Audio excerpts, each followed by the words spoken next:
આ તો આવાય પાછા સુરવીર હોય છે, પ્રશ્નમાં જવાબ હોય ને તોય ખોટો પડે, આપણી પાસે જવાબ હોય તોય ખોટું પડે. બધું જ આપણી પાસે છે, વચનામૃત છે, સત્પુરુષ છે, બધું જ જ્ઞાન છે, તોય ઓસાન ભૂલી જઈએ. લાગે કે નહીં? પણ પ્રશ્ન પૂછવા ઉપરથી માણસની બુદ્ધિનો તાગ મળતો હોય છે. આ બાજુ નચિકેતા ત્યાં હોય છે. બધા માણસો બુઝાય છે કે આ છોકરો ક્યાંથી આવી ચડ્યો, નામ નથી તો અંદર કેમ ના લઈ જઈ શકીએ, યમ રાજા પોતે નથી તો કોની આજ્ઞાથી અંદર સ્વીકારીએ. અને એના દ્વારપાલ ને દૂત બધા ગભરાતા હોય છે. ગભરાય જ કેમ ખબર છે? છોકરો અતિથિ છે, કીધા વગર આવેલો અતિથિ કહેવાય, અને ઢસડીને લાવેલા હોય ને એ પ્રિઝનર કહેવાય. ખબર હે? ડેથ આપણને ઢસડીને લઈ જાય ને તો આપણે શું કહેવાય? ગુલામ. અને કીધા વગર પહોંચી જાય ને અતિથિ કહેવાય. નચિકેતા છે ને અતિથિ તરીકે ત્યાં ગયો છે, નામ નથી, અને બધા કે છે કે અરે આ એવો ક્યાંથી? 3 દિવસ 3 રાત ને આપણા શાસ્ત્ર ને સંસ્કૃતિની અંદર છે ને અતિથિનો ધર્મ છે. એ અતિથિનો ધર્મ એમ છે કે તમારે ત્યાં આવેલો અતિથિ જો તડપાય, એને તમે પાણી ન પાઓ અને એના મનની રુચિ તમે ન સાચવો તો તમે અગ્નિમાં બળો એવું દુઃખ થાય, એવો અતિથિનો ધર્મ છે. કોઈ પણ અતિથિ આવે ને, અત્યારે વાતાવરણ તો બદલાઈ ગયું છે, કાગળ લખ્યો તો આવી ગયો છું, હવે છે શું, અને ગમે તેટલી આપણે મહેનત કરીએ પણ અતિથિનો ધર્મ ગુમ થઈ ગયો છે. આ બાજુ નચિકેતા અતિથિ તરીકે ત્યાં પહોંચે છે, અને મહિમા કેવો છે કે ભારતીયની સંસ્કૃતિની મૂળભૂતા છે. અમે 1982 ની અંદર એક જ વર્ષ અમને સાધુ થયું હતું, પાર્ષદ તરીકે અમે ત્યાં આગળ હતા. અને તે વખતે એક કેનેડિયન માણસ છોકરો સાયકલ ઉપર આખા દુનિયાના દેશોને ફરવા નીકળ્યો હતો. લગભગ 4-5 વર્ષથી પોતે ફરતો હશે. અને ફરતો ફરતો મંદિરમાં આવ્યો અને અમે બધા વાતચીત કરતા હતા. બહુ સારો છોકરો હતો. અને વાતચીતમાં એને એક વાત કરી, એ કે સ્વામી કે I have been to almost every country which I could go through bicycle. Bicycle પર જે જઈ શકાય એવા દેશોમાંથી હું પસાર થયો છું. અને I just pray that India never modernizes. એક હું પ્રાર્થના કરું છું કે ભારત આધુનિક ન થાય. અમે કીધું કેમ? એટલે પછાત રહે. એક એવું નહીં, ભારતના ગામડામાંથી હું જે પસાર થયો અને જે હોસ્પિટાલિટી મેં જોઈને, દરેકનું ઘર ખુલ્લું, એક ચાની બદલે 4-4 ગ્લાસ આવે. સામાન્ય ભિખારી માણસ હોય ને તો એના દૂધના કપમાંથી અડધો કપ મને એને આપ્યો છે. કે આવું આતિથ્ય દુનિયાના કોઈ દેશમાં મેં જોયું નથી. તો મને એમ છે કે ભારતની આવું આતિથ્ય જો આધુનિક થાય તો કદાચ જતું રહે, એટલે એને એવી વાત કરી. લે, ગામડાની અંદર પણ અત્યારે એવું આતિથ્ય છે. અને આપણી સંસ્કૃતિમાં પણ એવું હતું કે રામાનંદ સ્વામીએ પોતે ઠેર ઠેર છે ને સદાવ્રત ખોલાવતા. સદાવ્રત ખોલાવવાની પાછળ એમને એક ભાવના હતી કે કદાચ આ સદાવ્રતની અંદર સાધુ રૂપે પણ કોક ભગવાન તેવા સંત કે પુરુષ પસાર થઈ જાય, એકવાર અમારા સદાવ્રતના ઘઉં ચોખા જમે તો અમારા જીવનું રૂડું થાય. એથી સદાવ્રતની વાત છે. એવું નથી કે ભિખારીને જમાડી દો, ના કરો, એ બધું જ છે. પણ ભાવના હતી કે એને કરીને ભગવાન પાસે હું પહોંચી શકું, અને શક્તિ છે. ગુણાત્યાન સ્વામીના વખતની અંદર ગુણાત્યાન સ્વામી બુરાનપુર ગયા, અને બુરાનપુરની અંદર દાદા દિવાન કરીને એક વ્યક્તિ હતો, જોબન પગી જેવો ખુરાટ, કોઈ પણ સંસ્કાર નહીં ને કોઈ પણ કુકર્મ બાકી નહીં. એ દાદા દિવાન એને સદાવ્રત લખ્યું હતું. અને એ સદાવ્રતમાંથી ગુણાત્યાન સ્વામીએ ખાલી 2 રોટલા જમ્યા હતા. ટોકન, આપણે કહીએ ને ટોકન, 2 રોટલા. ખબર પણ નહીં દાદા દિવાનનું છે, ને દાદા દિવાનને ખબર પણ નહીં. ગુણાત્યાન સ્વામી જમી ગયા. અને જ્યારે અંતકાળ આવ્યો ને, એટલે આવા માણસને છે ને યમરાજ એકલા ના આવે, પલટન લઈને આવે. નહીં, અમુક કેદીઓને પકડવાના હોય ને તો બહુ મોટું તંત્ર તમારે સેટઅપ કરવું પડે, આખું યાત્રા અને વ્યૂ ગોઠવવો પડે. તો શાસ્ત્રમાં લખ્યું છે પલટન લઈને યમરાજા જ્યારે ઉતરી પડ્યા અને જ્યારે એના ચોપડા ખોલ્યા તો પાપ સિવાયના ચોપડો નહોતો. એમાં એક વાત આવી કે અક્ષરબ્રહ્મ ગુણાત્યાન સ્વામીએ એક વખત એના સદાવ્રતમાંથી 2 રોટલા જમ્યા ને, યમરાજા કે હવે આપણે કાંઈ કરી શકીએ.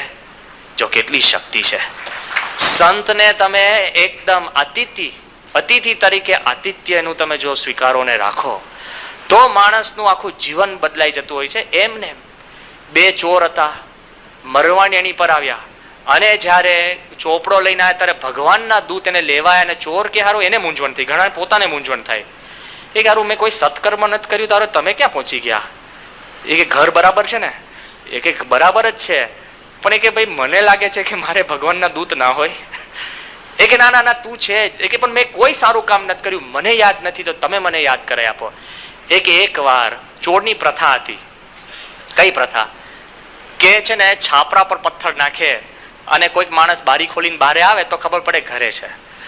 એ કે તે એકવાર પથ્થર નાખ્યો હતો અને છાપરા ઉપરથી પથ્થર રોલ થતો થતો બાજુની જમીનમાં મંદિરના પાયા ખોદાતા હતા, એ પાયામાં પથ્થર જઈને પુરાયો છે, એ પાયામાં પથ્થર મૂકવાની સેવા તેને તને લેવા આવ્યા છે. લો છે ને આ મેથેમેટિક્સ જુદું છે. તમને લાગે ને 1+1 = 1 એવું નથી. અહીંયા ઘડી મેથેમેટિક્સ એમ છે 1 × ∞ = ∞. જુદું મેથ્સ છે. તમને લાગે કે ના ના બધું એક, તમે ચેસ રમવા જાઓ ને એક પેંદુ ને સામે પેંદુ, અરે એક પેંદુ બધા જ તમારા પેંડા ખરાશ થઈ ગયા હોય પણ તમારું એક નાનું પેંદુ સામાના રાજાને ઉડાડ દે એટલે ગુમ. ખ્યાલ આવ્યો ને? 1 is more important than 16. થયું કે નહીં? રમતમાં પણ એવું હોય છે, તો ભગવાનના દરબારમાં આવી શક્તિ છે. પણ એવા પણ ભગવાનને અનુભવ થયા છે કે ભગવાન પોતે અતિથિ ધર્મ કરવા ગયા હોય ને પણ એવા ખડ્ડુસ માણસ મળ્યા હોય. મહારાજને જ અનુભવ થયા છે. મહારાજ ત્યાં આગળ નાગજી ગાધડકા ગામની અંદર મહારાજ નાગજી જોશીને ત્યાં જવાના હતા અને મહારાજ છે ને ત્યાં આગળ ભટ્ટવદર દાદા ખાચરને લગ્ન કરાવવા માટે પરણાવવા માટે જાન લઈને જતા હતા અને ગાધડકા ગામ આવ્યું અને મહારાજને છે ને નાગજી જોશી બહુ કે મહારાજ કોક વાર સમય હોય તો અમારે ત્યાં આવો, હું તમને જે જમાડું રાખું ખો ભૂલી જશો. આ કાઠીઓ અને આ બધા હરિભક્તોને ભેગા કરો ને મારું આતિથ્ય તમે પહોંચી ન વળો. એટલું બધું મહારાજ આગળ બણગા ફૂટે. મહારાજ કે હવે આ જાન તો પસાર થાય પણ હવે જાનમાં તો માણસ જાજા હોય ને, જાનમાં તો બહુ મોટી ગેંગ હોય અને એટલી મોટી તમારી જાન હોય એટલે તે વખતે ગાધડકા ગામ આવ્યું ને મહારાજ કે આ ગામ કોનું છે? પેલો નાગજી જોશી મું બોલે નહીં. કે મહારાજ અહીંયા તો આ ગામ તો મહારાજ આટલા બધા ઝાડ છે, અહીંયા આ કિનારા છે, નામ છે ને તેમ છે, અમારે તળાવ સારું, એટલી બધી મજા મીઠાની વાત કરે ને છેક ગામના પાદર આવ્યા ને મહારાજ શું કહેતા હતા? મહારાજ કે ગામ કોનું? મહારાજ આ ગામ તો મારું, નાગજી જોશી. મહારાજ કે તમે અમને કહેતા હતા ને એકવાર તમારે ઘરે રાખજો, પણ હવે મહારાજ પહેલા કીધું હોત તો ગામ પસાર થઈ ગયું, પછી તમે કીધું હોત તો લઈ જાત. લે ભગવાનને કિનારા મળ્યા છે કે નહીં? આપણને લાગે પણ ભગવાનને સંભળાવી દે એવા વાત હોય છે. પણ જે ભગવાનની આગળ સંપૂર્ણ રીતે અતિથિ ધર્મ પાડે ને તો ભગવાન અને સંત એના પર કૃપા કરતા હોય છે. તો આ રીતે જોવા જાય તો ભગવાન સ્વામિનારાયણ અને પ્રમુખ સ્વામી મહારાજ અત્યારે એમને કઈ પૃથ્વી પર આવું એ કઈ એમનું કઈ શેડ્યુલ નથી કે એમાં પૃથ્વી પર જઈ કેવળ ભક્તોના ભાવ પૂરા કરવા માટે અહીંયા આવે છે. આપણે અતિથિ ધર્મ સ્વીકારીને એને આવકારીએ, સાચવીએ, રાખીએ, દિલમાં સાચવીએ તો ભગવાન અખંડ નિવાસ કરતા હોય છે. આ બાજુ યમરાજના પોતે દૂતો મૂંઝાય છે કે 3 દિવસથી નચિકેતા અહીંયા આગળ બેઠો છે અને 3 દિવસ સુધી આપણે એને કાંઈ કર્યું નથી તો થશે શું? એવામાં યમરાજ આવે છે અને નાના તેજસ્વી છોકરાને જોવે છે અને યમરાજ એને કહે છે કે ભાઈ તારું નામ? એ કે નચિકેતા. એને લાગ્યું કે કોઈ દિવસ કોઈએ આવો જડબા તોડ મને જવાબ. આપણે તો મૃત્યુ આપણને પૂછે તારું નામ? એ કે મારું, હું લિસ્ટમાં આવી ગયો છું. એવું આપણે ગભરાઈ જઈએ, નામ બોલી ન શકીએ. સહેલામ સહેલી ક્રિયા તમે નથી કરી શકતા, બલબલાને મુંજારો આવી જતો હોય છે. આ બાજુ નચિકેતા વાત કરે છે. તે વખતે યમરાજ કહે છે કે તું 3 દિવસથી ભૂખ્યો છે અને 3 દિવસથી મારા દ્વારે આવીને ઉભો રહીને તું જમ્યો નથી, પાણી પીધું નથી, અતિથિ ધર્મ અમારાથી તારો સચવાયો નથી, તો એના સામે તું માંગ, હું તને આપું. ખ્યાલ આવ્યો ને? કે તું મને જે માંગે એ હું તને આપું અને 3 દિવસ બરોબર 3 તને વરદાન આપું છું. બધું સિસ્ટમેટિક હોય છે. અને તે વખતે જ્યારે એને માંગવાનું કહે છે ને અને નચિકેતા એ પહેલું જે માંગે છે ને પોતા માટે નથી માંગતો. આપણે તો મૃત્યુ સામે હોય કે માંગે કે ભાઈ મને બચાવી લો, થાય કે નહીં? ફર્સ્ટ અરે આપણું મૃત્યુ ના હોય અને બીજાનું હોય ને તો હજુ કદાચ સમજાય. પણ જ્યારે યમરાજા નચિકેતાને કહે છે કે તું પ્રથમ વર માંગ, તો જે માંગે છે ને અદ્ભુત માંગે છે. સાંભળજો. ઓ શાંત સંકલ્પઃ સુમના યથા સ્યાદ્વીત મન્યુર્ગૌતમો માભિમૃત્યો ત્વત્પ્રસૃષ્ટં માભિવદેત પ્રતીત એતત્રયાણાનાં પ્રથમં વરં વૃણે. શું કે છે કે મારું પ્રથમ વરદાન હું જે માંગુ છું યમરાજ, જો તમે રાજી થયા હો તો મારા પિતાશ્રી છે ને શાંત સંકલ્પ થાય, કે મારા પિતાશ્રીને જે ક્રોધ થયો છે એ ક્રોધ શાંત થાય ને શમી જાય. આપણે તો એના પિતાએ એને મૃત્યુ તરફ ધકેલ્યો છે છતાં પણ એનું હિત થાય એવું માંગે છે, એવો નચિકેતા છે. આપણે તો કે જેને મને મૃત્યુ કર્યું હોય ને એને અહીંયા ભેગો કરો. સિમ્પલ લોજિક છે. હી હુ કિલ્ડ મી મસ્ટ ડાઈ. માણસનું લોજિક પણ એવું છે ને. આપણા નિયમો, આપણે જે ન્યાય કહે છે, ન્યાય પણ એવો છે. ખૂન કરે ને ઉપાડી જ દો. કેવો ન્યાય છે? રિવેન્જનો ન્યાય છે. ઓલ્ડ ટેસ્ટામેન્ટની અંદર જ્યુડાઇઝમનો પણ ન્યાય એવો છે, for eye for an eye, head for a head, tooth for a tooth, hand for a hand. કોઈ માથું કાપે તો માથું ઉડાડી લો. ધર્મમાં આવું શીખવાડે છે.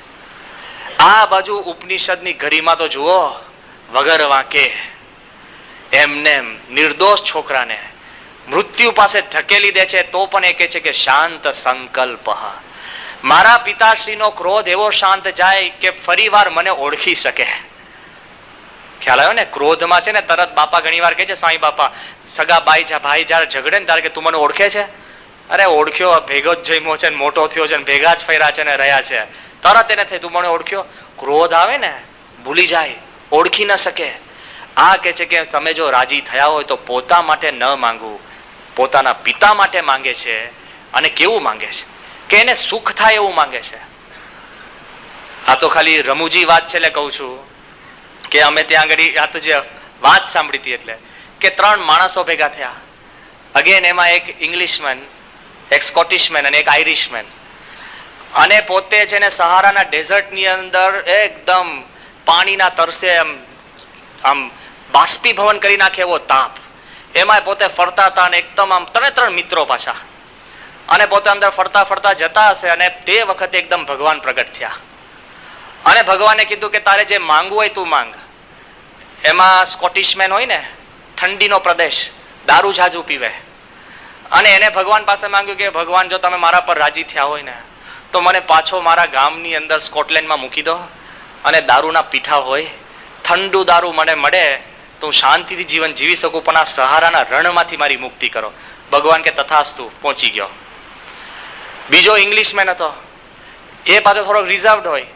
અને એને કીધું કે તારે શું કામ છે? એ કે ભગવાન જો તમે રાજી થયા હોય તો ખાસ એક કન્ટ્રી સાઈડની અંદર સુંદર મજાના એકદમ સારું એક લીલોતરી હોય, ત્યાં નદી વહેતી હોય, ત્યાં મને એક સારી પુસ્તક આપી દો અને મારી રીતે પુસ્તક વાંચતા વાંચતા હું જીવન ગાળું એવી જગ્યા મને પહોંચાડો.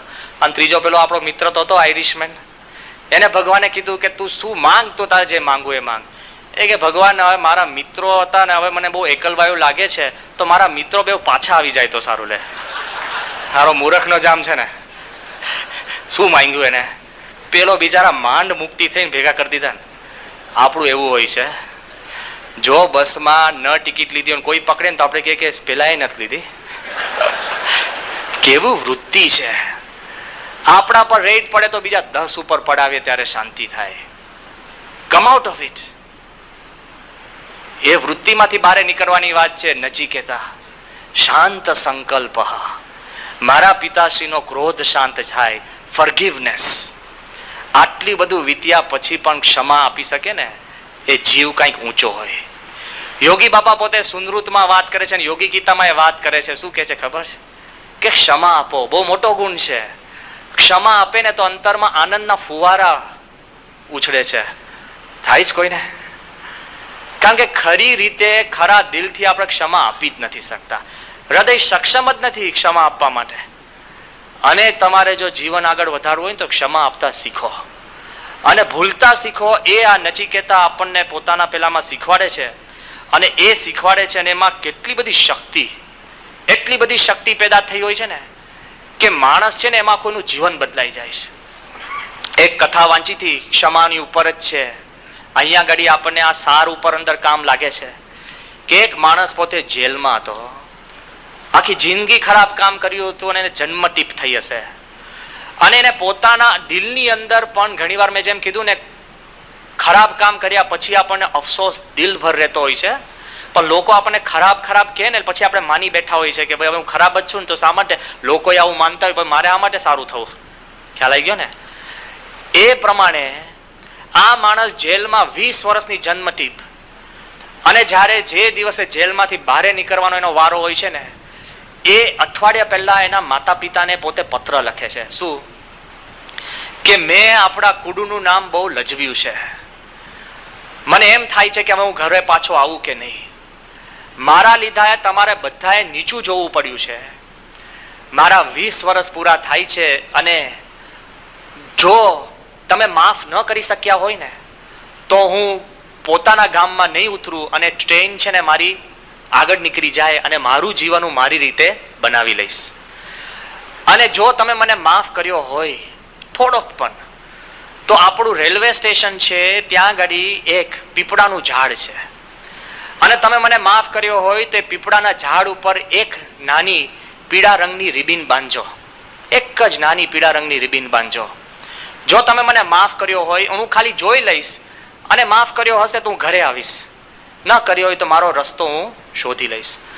અને એ દિવસે નીકળે છે, એના મનમાં એવું બહુ હોય કે મને માફ કર્યો હોય તો સારું. ઘર તો ગમતું હોય ને, બધાને એવું હોય છે. છોકરો ઘરેથી ભાગી ગયો હોય ને એના મનમાં તો એમ હોય કે પપ્પા બોલાવી લે તો સારું. આપણે પણ ઘરમાં જયારે રિસાઈ ગયા હોય ને, 2 દિવસ ન ખાધો હોય તો આપણને તો એમ હોય યાર ઘરવાળા પૂછે તો સારું, ન પૂછે તો ભારે થઈ જાય. પછી પેલા મેહરિયા જેવું કરવું પડે, ભેંસનું પૂછડું પકડીને ઘેરે આવવું પડે.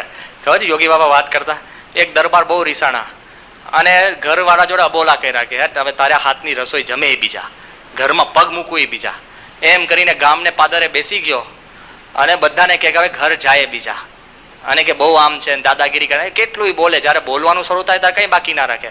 અને ઘરના એને એમ હતું કે કદાચ ઘરેથી કોઈક દીકરો બોલાવા આવે કે ઘરેથી કાંઈક ધર્મપત્ની બોલાવે, કોઈ બોલાવા ના ગયું ને સાંજ પડી ને એ કે સારું પેટમાં તો કુરકુરિયા બોલવા લાગ્યા, કોઈ ઓછી ચા પાણી આપવાના છે, ઘરવાળા આપે એમ. અને એવું આમ અમને ગરબડી થવા મળે ને એમાં જ્યારે ગામના ધણની અંદર પોતાની ભેંસ જોઈ અને પાડો જોયો અને એને જોયો ને કે આ પાડો ક્યાં જવાનો, ઘરે જવાનો, તરત કૂદકો મારીને પાડાનું પૂંછડું પકડી લીધું અને પછી બોલતો જાય કે છોડી દે, મારે ઘરે નથી જવું, મને પકડી ના રાખ, છોડી દે, ઘરે ન જતો. એમ પાડાનું પૂંછડું પકડીને ઘરે આવી ગયો. એવી રીતના આવવું પડે ને. માણસના મનમાં હોય છે કે કોઈ મને પાછો સ્વીકારે, એવું એના દિલની અંદર હોય છે. આ માણસે એના મા બાપને કાગળ લખ્યો કે કદાચ માફી આપો તો એક પીળા રંગની રિબીન પીપળાના ઝાડ ઉપર બાંધજો. અને જ્યારે ટ્રેન નજીક આવી ને સ્ટેશન પાસે, એના દિલમાં હિંમત નથી કે હું જોઈ શકું, ન બાંધી હોય તો આઘાત લાગે ને, આંખ બંધ કરી દીધી. ટ્રેનના કમ્પાર્ટમેન્ટમાં બેઠા બેઠા એ બાજુવાળાને પૂછે છે એ કે ભાઈ સ્ટેશન આવ્યું? પેલું કે હા સ્ટેશન આવ્યું. એ કે બરાબર ધ્યાન દઈને તું જોજે, હે, કારણ કે એની ઈચ્છા હતી કે હોય તો સારું. એ કે ધ્યાન દઈને તું દોર, એક પીપળો દેખાય છે? એ કે હા એક પીપળો દેખાય છે. કે જમણી બાજુ ખૂણામાં એક પીપળો દેખાય છે? કે દેખાય છે. એ કે દરેક ડાળી ઉપર જોજે, પાંદડા ઉપર જોજે, કોઈ પણ પાંદડા કે ડાળી ઉપર તને એક નાની પીળા રંગની રિબીન દેખાય છે? પેલો કે ના. પેલો કે બરાબર ધ્યાન રાખીને જો, નથી દેખાતી?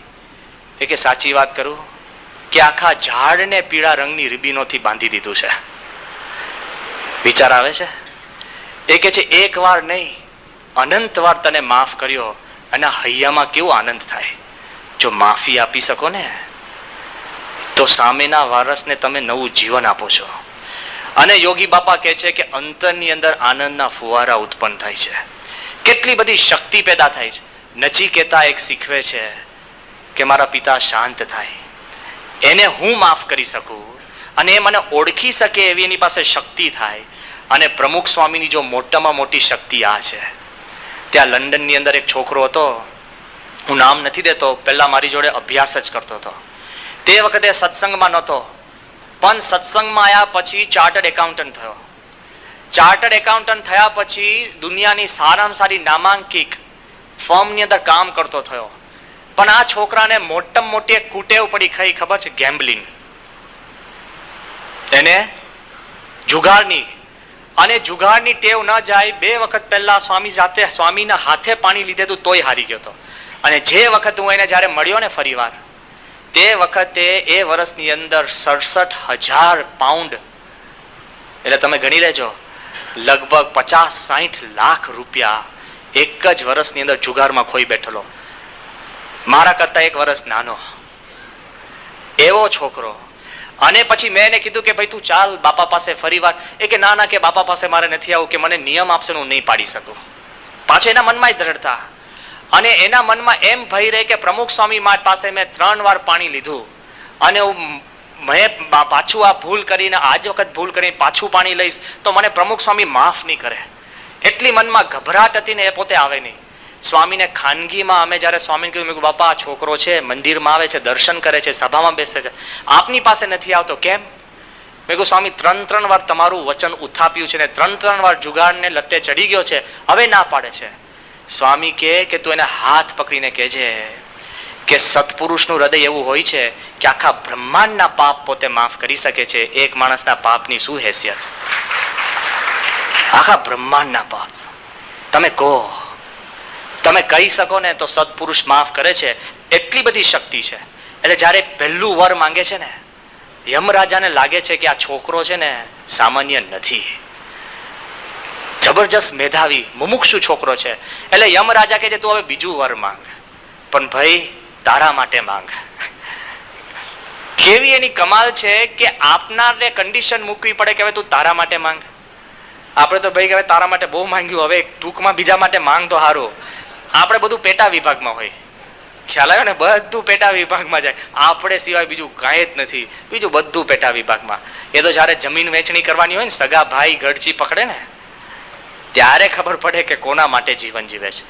આ બાજુ તમે વિચાર કરો, જ્યારે નચિકેતાને કહે છે કે હવે તું માંગ બીજું વર. જો બીજું વર શું માંગે છે, માંગતા શીખવે છે. ઓમ સ્વર્ગે લોકે ન ભયમ કિંચનાસ્તિ ન તત્ર ત્વમ ન જરયા બિભેતિ ઉભે તીર્ત્વા શનાયા પિપાસે શોકાતિગો મોદતે સ્વર્ગલોકે. નચિકેતા શું કહે છે? જો મારા માટે માંગવાનું કહો તો સ્વર્ગલોક મને આપો. કેમ? કે એવું મેં સાંભળ્યું છે કે સ્વર્ગલોકની અંદર ભય નથી. સાંભળ્યું છે ને આપણે? કે એવું પણ મેં સાંભળ્યું છે કે સ્વર્ગલોકની અંદર ઉંમર નથી, વૃદ્ધાવસ્થા નથી.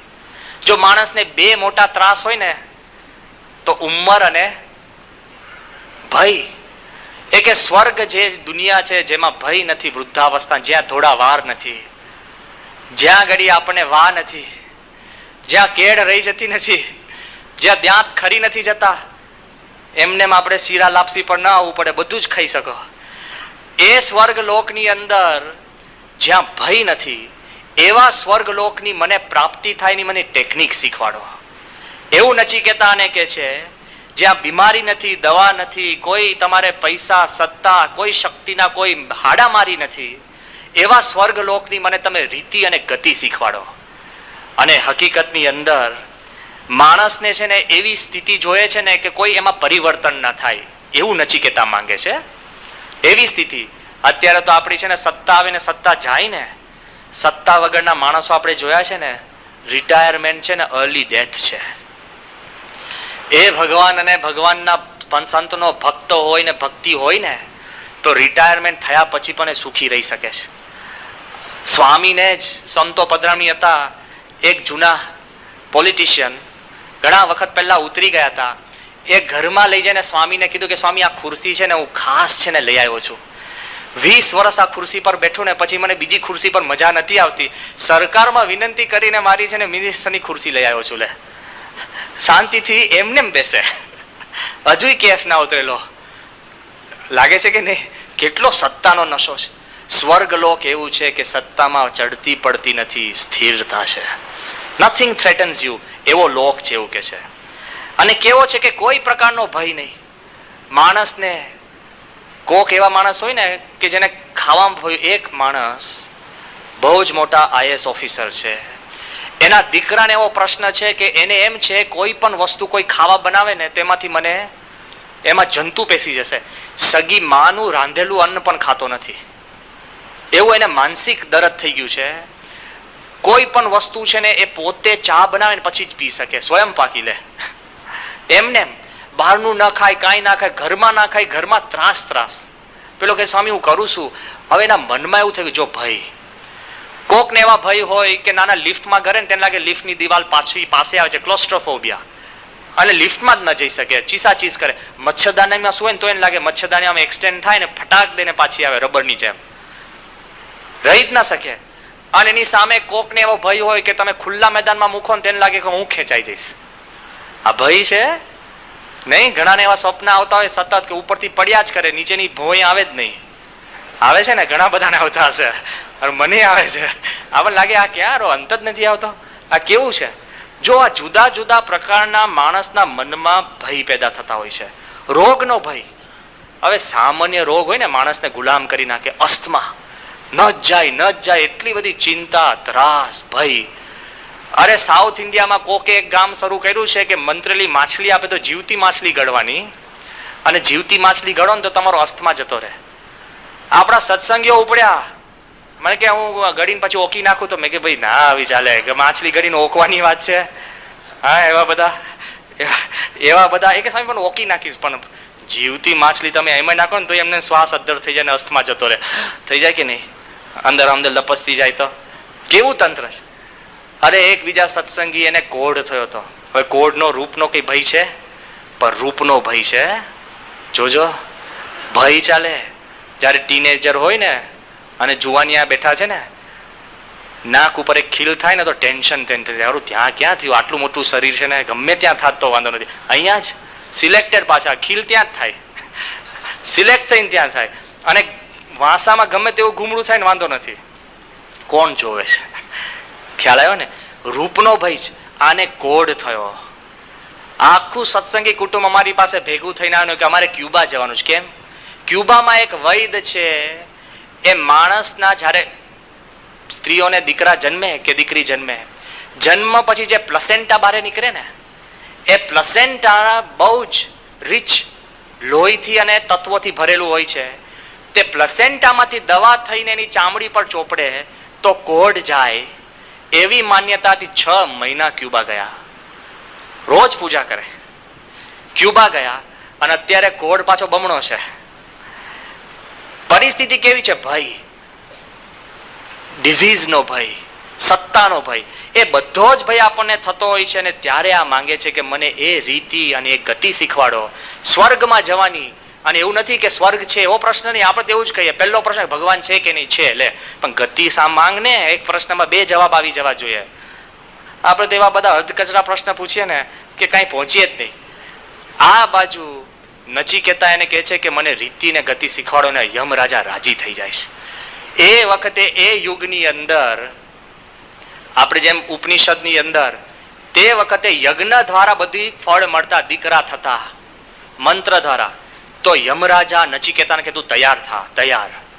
એ કે આવા ડાયમેન્શનમાં યજ્ઞ વેદી બનાવી શીખી જાય છે.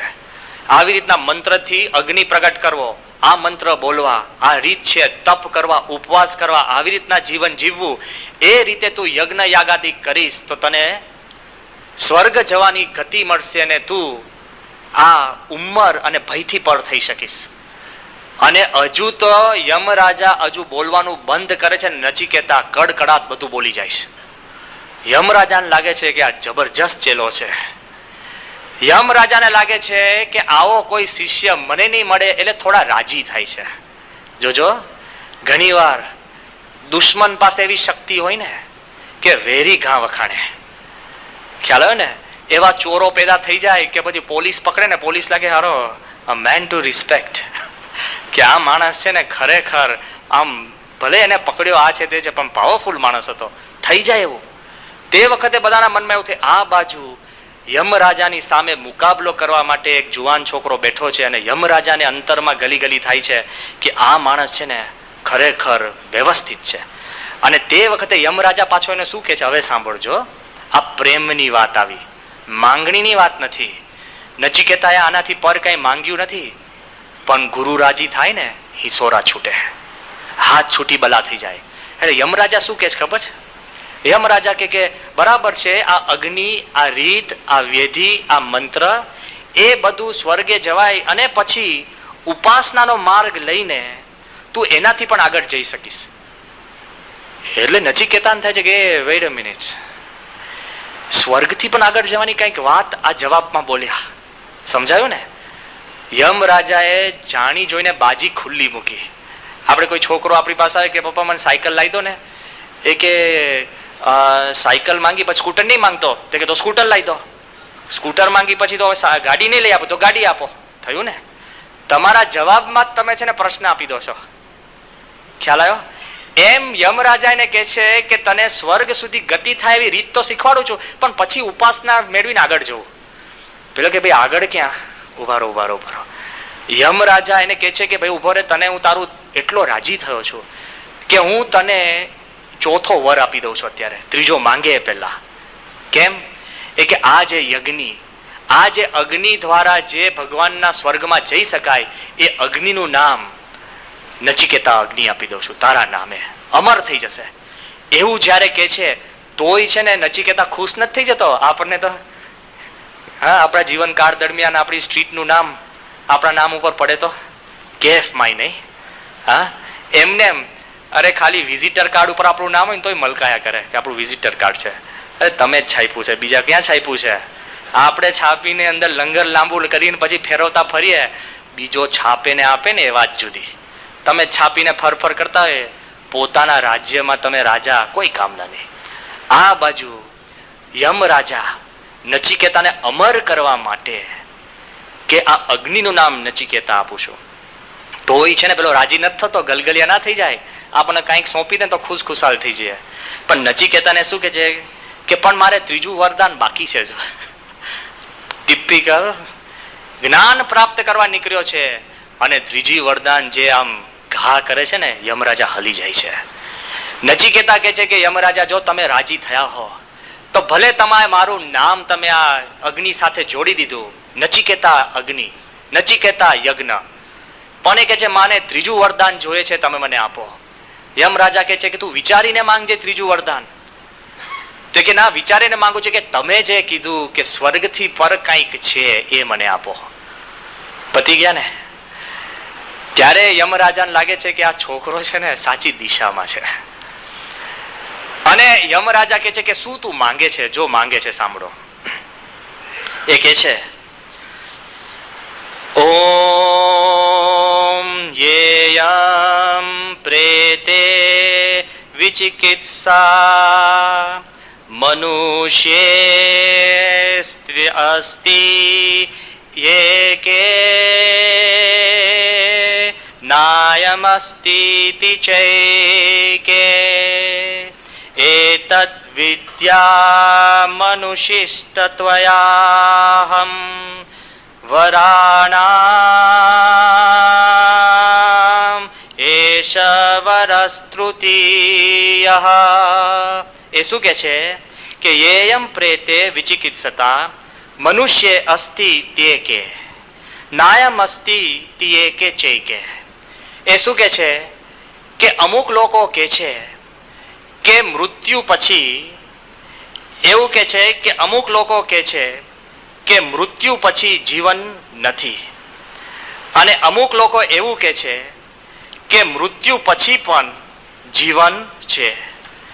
એ વાત એ શીખવા માંગે છે કે મૃત્યુ પછી જીવન છે કે નથી.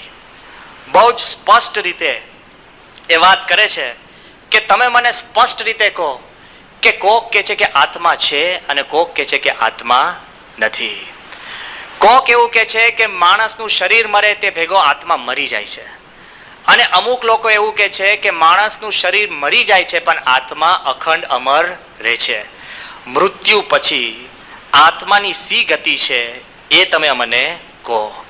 અને પછી હજુ યમરાજા કંઈક બોલે ને એ પહેલા નચિકેતા શું કે છે, સારી રીતે તમે મને કહો. કાંઈ બાકી રાખતા નહીં. કાંઈ ત્રીજું વર હતું ને એમાં પેટા વિભાગમાં બધું આવી જવું જોઈએ. સરકારના જે ફોર્મ હોય ને કે 3 જ જવાબ આપો, એટલા બધા પેટા વિભાગ હોય ને કે તમે ધંધે લાગી જાઓ અને આખું જીવનનું તમારે આખું જીવનનું કાર્ડ આપી દેવું પડે.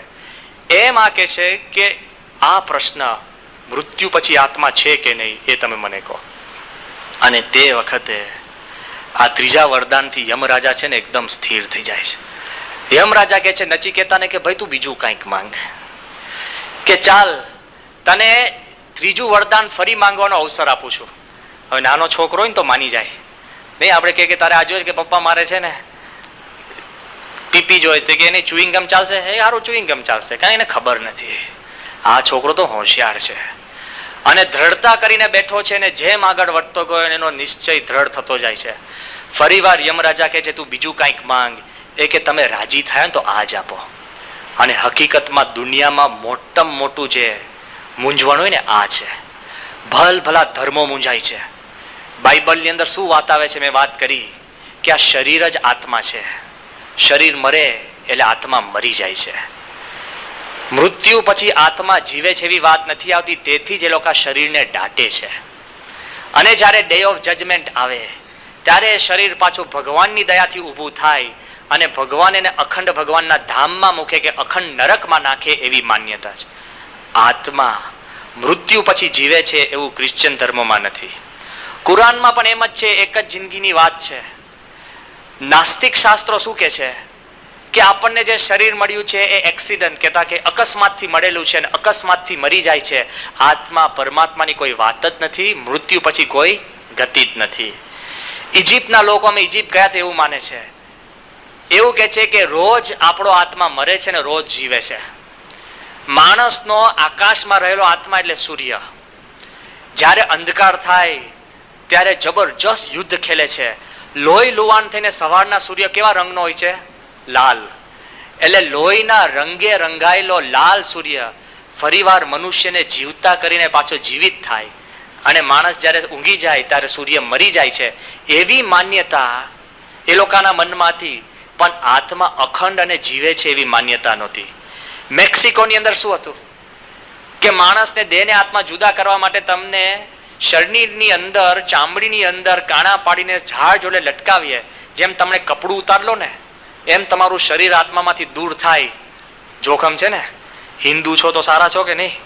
હે, જો તરત હા બોલ્યા. ધંધે લાગી જઈએ આપણે, ક્યાંય ને ક્યાંય ચડી જઈએ. ચારવાકમાં તો આપણને ગમે એવી જ છે. એ કે આત્મા જેવું છે જ નહીં. હા, એ કે ખાઈ પીને મજા કરો.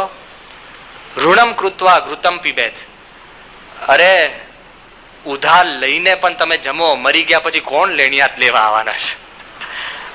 એવી વાત ચારવાક કરે છે કે ખાઈ પીને મજા કરો, કોઈ બીજું આત્મા જેવું છે નહીં. બુદ્ધ શું કે છે કે આત્મા છે, પણ આત્મા જ્યારે નાશ પામે ને નિર્વાણ થાય ત્યારે તમારું કલ્યાણ થાય છે. લો, આત્મા અખંડ રહે છે એવી કોઈ વાત જ નથી. ન્યાય શું કે છે કે વિચારથી પર થઈને તમે આત્માને લાગણીહીન કરી નાખો. આત્મામાં કાંઈ જ ના થાય, કોઈ ભાવના નહીં, કુભાવના નહીં, લાગણી નહીં, કોઈ ભક્તિ નહીં, અને જડ થઈ જાય ને તો એ તમારી મુક્તિ લે. મૃત્યુ પછી કઈ વાત જ ક્યાં આવી? અને આ બાજુ અદ્વૈત પણ એવું કે છે કે આત્મા એ જ પરમાત્મા છે, ગતિ છે પણ એ જ પરમાત્મા. પણ નવ્ય વિશિષ્ટાદ્વૈત ભગવાન સ્વામિનારાયણ શું કે છે કે પોતાના આત્માને બ્રહ્મ સાથે સંઘાત કરીને આત્મા રૂપ થઈને પરમાત્માની તમે ભક્તિ કરો ને મૃત્યુથી પર થઈ શકો છો. એવી વાત મહારાજે કરી. એવી જ કંઈક વાત આ કઠોપનિષદની અંદર યમરાજા નચિકેતાને કરે છે. અદ્ભુત વાત છે. અને એ વાત લઈને જ્યારે યમરાજાને વાત કરે છે અને યમરાજા આની જોડે જ્યારે ચર્ચા કરે છે ત્યારે આપણને ખબર પડે છે કે આ આત્માની જે ગતિની વાત આવી અને જે આગળ વાત કરી એ વખતે યમરાજાને કહે છે કે તો હવે આત્માની વાત બાજુ પર મૂક, પણ હજુ પણ છે ને જેમ પાયો હલાવે ને કે આ પાત્ર છે કે નહીં, જ્યારે ખાનગી વાત કરવાની હોય ને ત્યારે કોકને આપણે કાન પાસે લઈ જઈએ, ખાનગી લાગે. કાંઈક અગત્યની વાત હોય તો કોઈ ન હોય તો ખાનગીમાં કહીએ, અને કદાચ બહુ વિશ્વાસ મૂકવાનો હોય તો આપણે એનો ટેસ્ટ લઈએ. એટલે યમરાજ છે ને નચિકેતાનું ટેસ્ટિંગ શરૂ કરે છે. શું કહે છે ખબર છે? એ કે તું આ જવા દે, હું તને બીજું આપું. તું નહીં માંગે ને તોય હું આપીશ. હવે સાંભળજો. ઓમ શતાયુષા પુત્ર પૌત્રાન વિવૃણા બહુના પશુના હસ્તિ હિરણ્યમ અશ્વાન. એ કે છે